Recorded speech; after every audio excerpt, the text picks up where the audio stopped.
They tell newcomers not to work the night shift at Vancouver's Waterfront Station, not because of crime, but because of who's still there.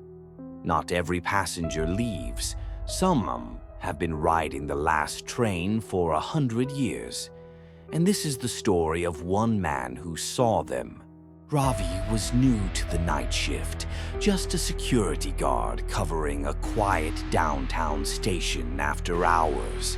No crowds, no noise, just the hum of old electricity and the creaks of a century-old building. He was warned by the other guards. Watch out for the jazz singer. He thought they were joking. But at 1:13 a.m., on his very first night, Ravi heard something strange. Soft, muffled jazz music playing from the darkened east corridor. That section hadn't been used in years. Drawn by the sound, he followed it and saw her.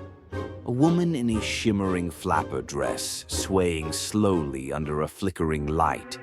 Her face was blurred, like it couldn't stay still. The music echoed all around her, but there was no speaker, no band. Just her heels tapping against the marble floor. "Ma'am," Ravi called out. She didn't stop dancing. Then, for 2 seconds, the lights went out. When they came back on, she was gone. But the music kept playing. The next night, same time. No music this time, but something else was waiting.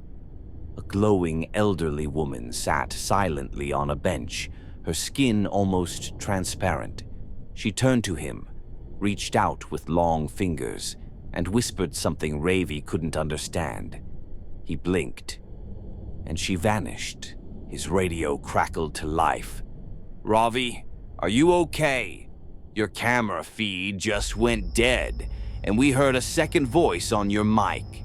Over the following nights, the station got worse.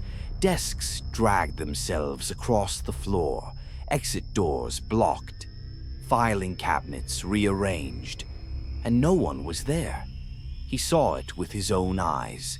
A dark figure walking through the hallway, stopping at each office door. When he checked the hallway, it was freezing. Another guard pulled him aside. "Don't go back there," he whispered. "That's where Hassan saw it. He hasn't spoken since."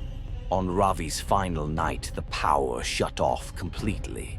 Alone in pitch darkness, he saw footprints, wet boot prints, leading to the old sealed platform at the edge of the station.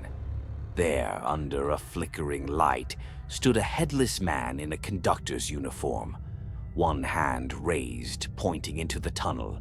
Then came the sound of a train horn. But the last train left hours ago. That was the night Ravi quit. He never came back. But the flapper still dances. The conductor still waits. And if you ever find yourself at Vancouver's Waterfront Station after midnight, don't follow the music. Don't answer the whispers. And whatever you do, don't take the last train